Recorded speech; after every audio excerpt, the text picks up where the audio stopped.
Did you think that you were in charge of the machines? Not anymore. Now, the machines control you.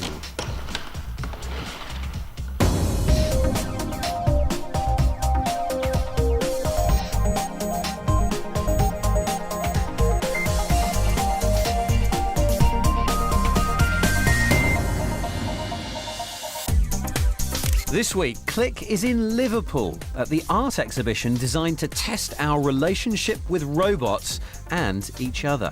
But are you ready to become a digital being? As rapper Tupac is resurrected for one final gig, we'll show you how this holographic effect was achieved. And we have a site that hands control of your online mutterings over to a bot in Webscape.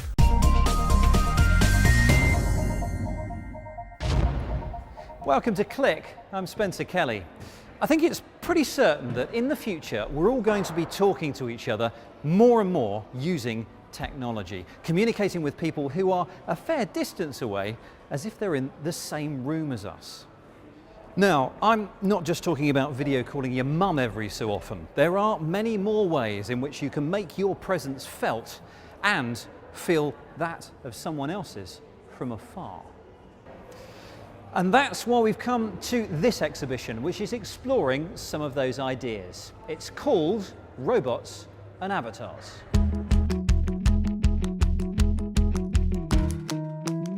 Part art, part tech. This is a collection of works exploring ways in which we might view others and ourselves as digital beings. The artists have pondered questions like, how do we feel about seeing ourselves on screen? How would it feel to live more of our lives in virtual bodies? And also, how would it feel to let machines take more control over our real bodies? This work, for example, called Base 8, invites you to transform your hand into a virtual one to experience the feeling of handling non-existent particles.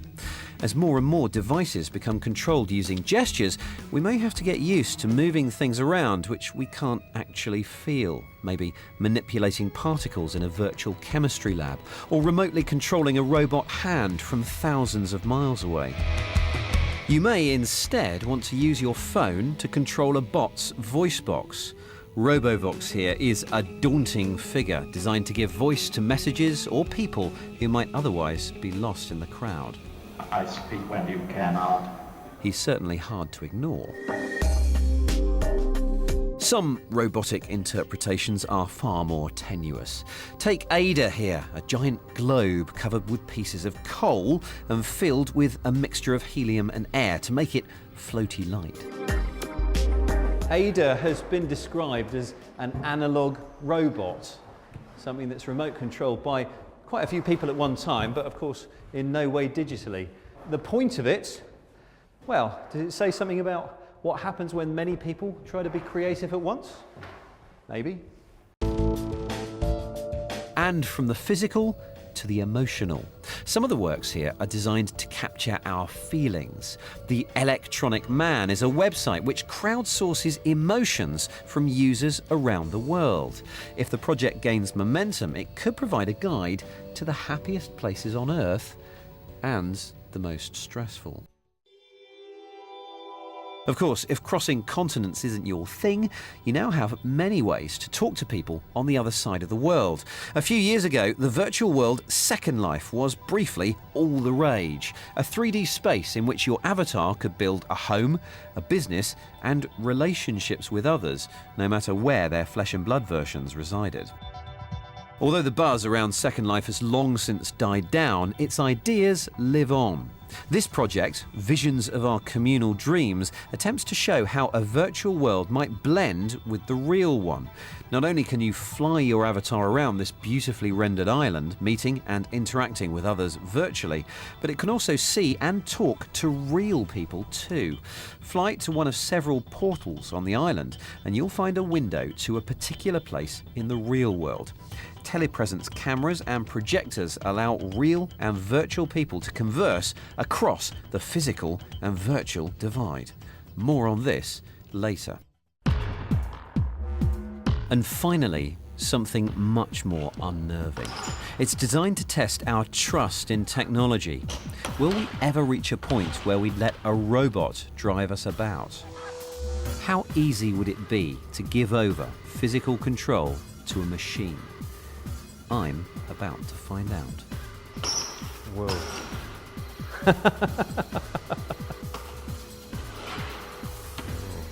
I don't really have much choice about which way it wants me to go. This frightening looking beast is called Compass, and it has the ability to spin you round if it doesn't like where you're headed. It has its own ideas about the route you should walk around the room, and specifically, it won't let you walk into the rectangles of light. It's guided by a small magnetic field running under the carpet and gets its torque by spinning heavy weights in the opposite direction, the way it wants you to turn. This is kind of awesome, but also, it's not very nice. The compass is really insistent on where it wants me to go and where it doesn't want me to go. And it's really strong. It's very difficult to resist when it actually turns you. I guess this is what it might feel like to be a robot.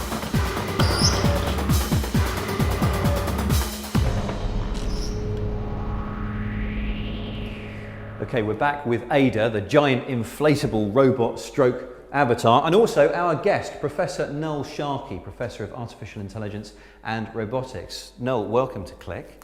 Hi. As an AI expert and a roboticist, is there anything that you and your profession can learn from the exhibits here? I think quite a lot, really. I mean, I love working with artists and designers because they explore domains that we don't look at. We're very good at the engineering side of things, but if you want real beauty and an exploration of new ideas, this is the way to go. So I would recommend that we do this kind of arts in our schools when we're teaching robotics, in fact. There's been a lot of talk about the fact that AI is gradually getting better. What areas is it particularly good at, and what parts of simulating real life and intelligence is it still pretty poor at? Well, there's been a lot of talk since the 50s about by the 1970s we'd have all household chores done. So one of the things we're really good at in AI is making false predictions. I should say that before I say anything more. The areas that we're kind of good at are robotics. So there's a lot of work in robotics on things like farming, picking fruit, cleaning floors, so a lot of cleaning tasks. And the reason for this is that until the 1980s, the big ambitions were to make a big thinking robot machine. And that was almost impossible. The machines were moving so slowly you could hardly see them moving. So we moved for more of a fast sensor type operation, stopped trying to make multi-purpose machines. So now you'll have one robot that will clean the floor, sweep the floor, one robot that will mop it, a different robot that will clean the windows, etc. So that's the kind of areas we're making progress. So single purpose yes. robots. But also the area of telerobotics. Now that's becoming major. So for instance, it's becoming really big in surgery, particularly in the United States. It's sweeping through the United States. So it's robotic assistance for a surgeon. The surgeon moves the hand, but then the robot will take out tremors and move much slower. So it's good progress. I've been told in the past that it's the sensors on any robot or any system that still let us down, the ability to interpret the world and act on it. Is that still the case? It is the case. It's not the sensors themselves. The sensors are becoming quite remarkable with nanotechnology. We're making incredible infrared sensors and sonar sensors. Sonar sensors are ones that send out a little chirp of sound and time how long it takes to get back. But you hit the nail on the head when you said it's the interpretation that's the problem, especially vision. Now vision, back in the 1950s, they thought that would be solved within 10 years. And I would say over the last 20 years, I've seen such little progress. I mean, you can classify a telephone, you can classify a cup, put the two together, and you've got a cup-a-phone or something. It's very, very poor. Okay, Professor Sharkey, thank you very much for your time. There's loads here that I'm sure will fire your imagination, so please do get in touch. You can email us, click@bbc.co.uk, or you can tweet us @bbcclick. Next up, this week's tech news. Scientists at the University of Glasgow have pioneered a way to use 3D printers to create drugs and other chemicals. The process involves a robotically controlled syringe building the drugs out of a gel-based ink into which chemicals and catalysts are mixed. It's thought manufacturers, doctors, and even the public could use the technique to download preset recipes and tailor medicines to individuals' needs. Greenpeace is warning of the environmental impact from the trend towards cloud computing. A new report rates some of the net's biggest firms on how efficient their huge data server farms are. Google performed well, while Apple and Amazon were rated poorly. The campaign group says if the cloud was a country, it would be the 5th biggest polluter on the planet. Apple, which didn't provide information for the report, disputed the figures. It says it's currently building greener power supplies. Microsoft says its next operating system, Windows 8, will come in 4 flavours, including one designed for tablets. The Pro and Enterprise versions are aimed at tech enthusiasts and businesses, while the Consumer PC edition will simply be called Windows 8. The tablet system, which will also work on touchscreen laptops, includes touch-optimised versions of Word, Excel, PowerPoint and OneNote. And finally, a US firm that asked the public for $100,000 to create a new type of watch has raised more than $3 million in just 1 month. The watch, which has a 7-day battery life thanks to an efficient e-ink display, links to the user's Apple or Android phone, alerting them to emails or messages. Its creators say it'll also run cycling, golfing or running apps. At this rate, it might also dispense cash.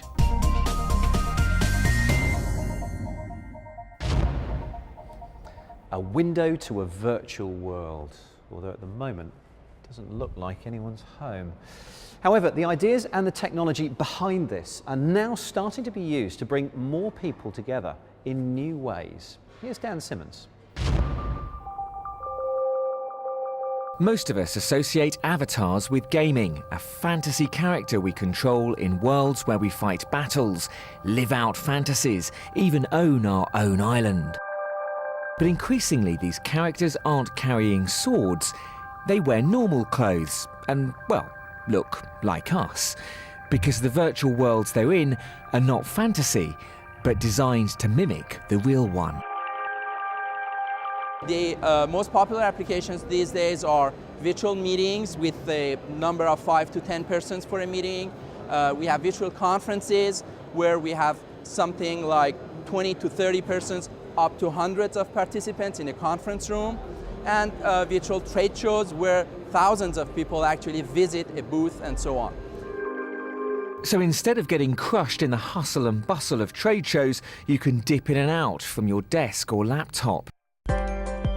And then there's the virtual classroom, where students' avatars respond to the real person's movements, picked up by the camera on their computer. Teachers can see who's paying attention by seeing which way they're looking, or posing questions and asking students to raise their hands. Over the past few years, these spaces have become more simple to create, and now you can even design one using a Facebook app. The use of avatars has several advantages over video. It tends to use less bandwidth, allow more people to get involved with a little less personal preparation. I got a conference call. Good morning there, Fred. How are you? But there's nothing quite like seeing someone's face. There he is.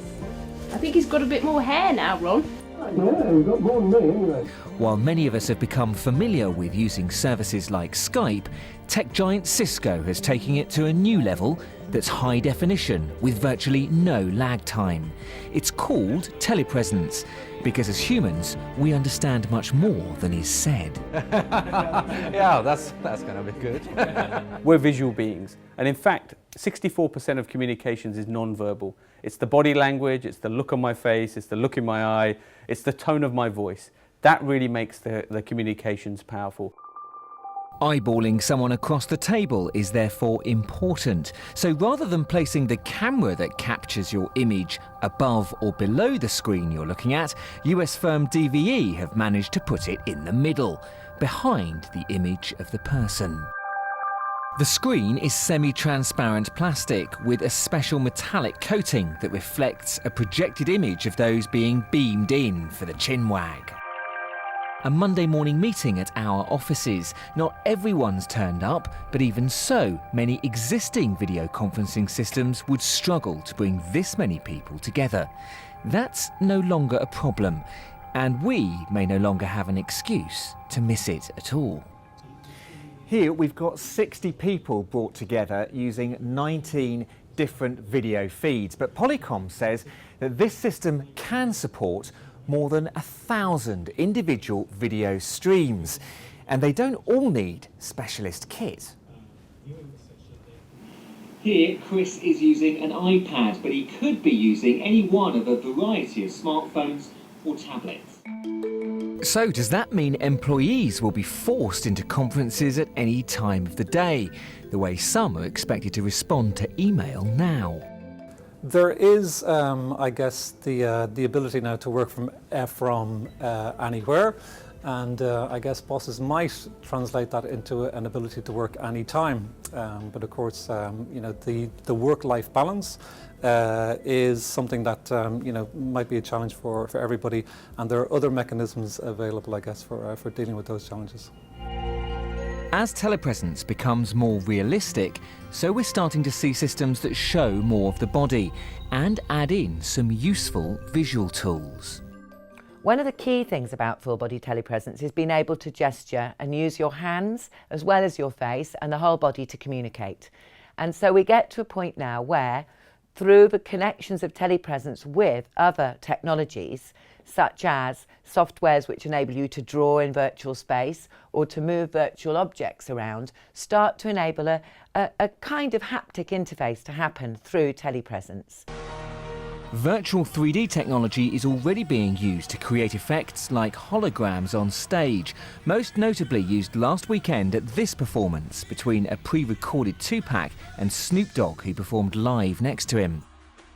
One of the companies behind that performance, Musion, showed us how it was done, based on an old Victorian theatre illusion called Pepper's Ghost.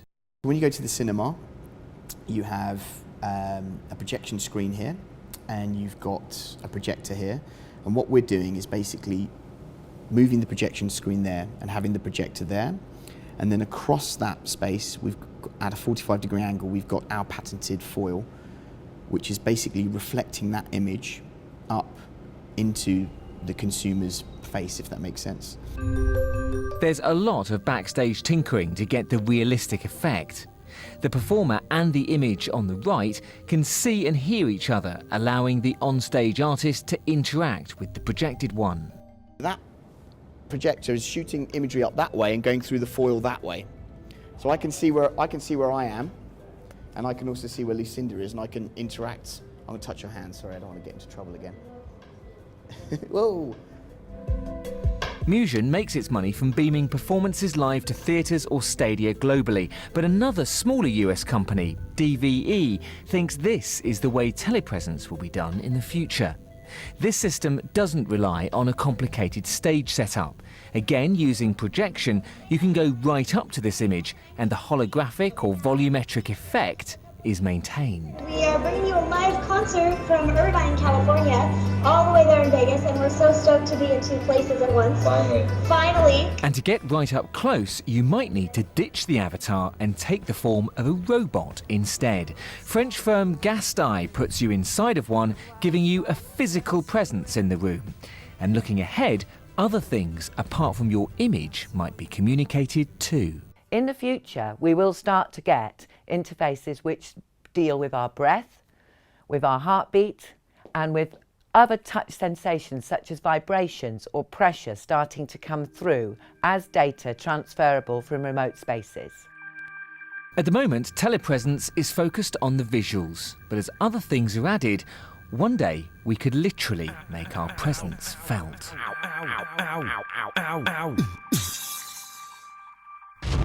Dan Simmons. Now, in this increasingly virtual world, it's not uncommon to have close friends who you've never actually met. You only ever see them online. Well, our very own Kate Russell is one of those friends for me. She never leaves her studio, and I only ever see her online. So, for 1 week only, we brought her with us. Look, chaps, she actually exists. She's made of flesh. Okay, virtual pokes only if you don't mind. Oh, that's the risk you take from meeting real people.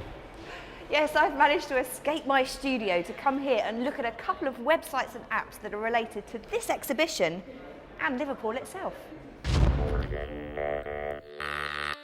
Replicants is the first of the exhibition sites I want to show you. This project lets you create a posting bot for Facebook or Twitter, which aims to simulate your online activity, posting and sharing interesting links, and even replying to your friends and followers. By linking with your other social streams and adding some keywords about your interests, the bot will analyse the kinds of content you like in order to synthesise an online persona that is an extension of who you are, rather than just being a dumb automation. Once the bot is installed, you're encouraged to activate the Clout app so you can track any increase in your popularity. Now, I've been running a bot on my Facebook page for about a week, and it's not been very chatty with my friends, but it has been very proactive, posting some great music suggestions. And the first video it posted on my behalf was this, which I have to say is possibly the best thing I've ever posted on Facebook.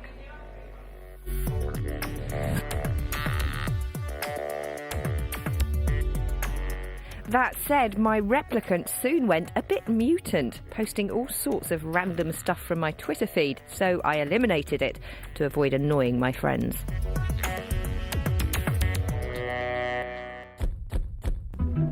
Next up from Robots and Avatars, Naked on Pluto. You click on the robots and link to your social streams to turn them into a virtual world populated with people and places you know. It's like a text-based adventure game, and don't worry, your real friends haven't been press-ganged into the game. It just creates a simulation of them based on what it's learnt about you from your feed.